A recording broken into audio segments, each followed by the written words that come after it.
With me now is Mark Morley, Director of Strategic Product Marketing for OpenText Business Network. Mark, thanks for joining us. Hi, thank you for letting me join. Yeah, tell us about the big trends that you're seeing right now. What's important in your world?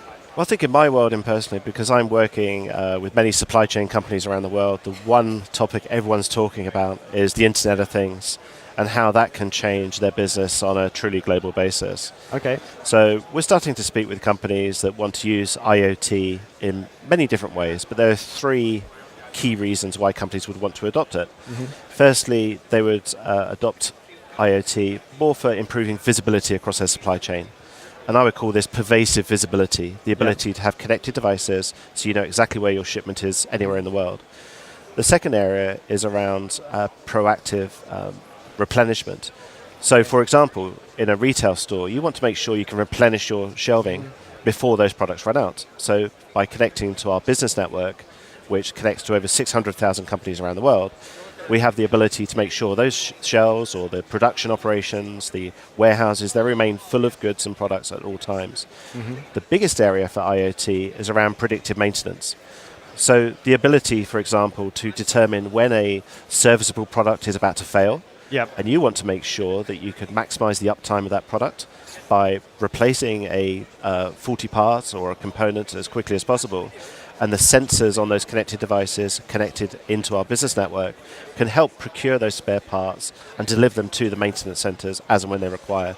So pervasive visibility, proactive replenishment, and predictive maintenance are really the three key areas today that companies are using IoT or looking to use IoT across their supply chains. Okay, so tell me about IoT and analytics and how that joins together and you're going to help customers. Yeah, so in terms of the analytics, and especially Magellan, which has been announced quite broadly this week around cognitive analytics, the capability to use analytics to determine inventory levels.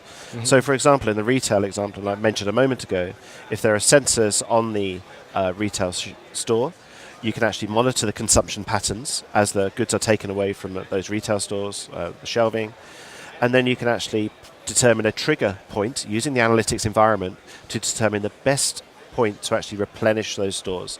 And the same in a factory. You know, if you've got cars going down the production line, you want to make sure those parts are available to fit to those cars as they move down the production line. Just in time, in time production. Right there. And this is really where IoT can provide that extra level of visibility into what's happening in the production environment. Okay, tell me about Cove ISM. So Cove ISM is certainly an interesting company. They've been around for many years, and they were started by Ford, Chrysler, and General Motors in 2000. And around that time, there was a boom in the setup of market exchanges. Yeah, the hubs and exchanges. Big deal, yeah. And what companies wanted to do was have a seamless way to connect with suppliers anywhere in the world. So Cove ISM started as a market exchange for purely the automotive industry, and working with Ford, with Chrysler, GM, and other major car manufacturers at that time, to help connect with their suppliers through the cloud anywhere in the world. That will allow us to connect to those serviceable products, whether it's a car, a vehicle, a train, whatever that connected device is. We can connect that information, take the sensor information into our business network, and use that as part of the procurement process for ordering spare parts. So analytics, Cove ISM, business network, all working together to develop that IoT platform that many companies around the world are looking to develop at this moment in time. Okay, it's fascinating stuff, and we'll hear a lot more about all those things, I'm sure. Mark, thank you very much. Thank you very much for your time.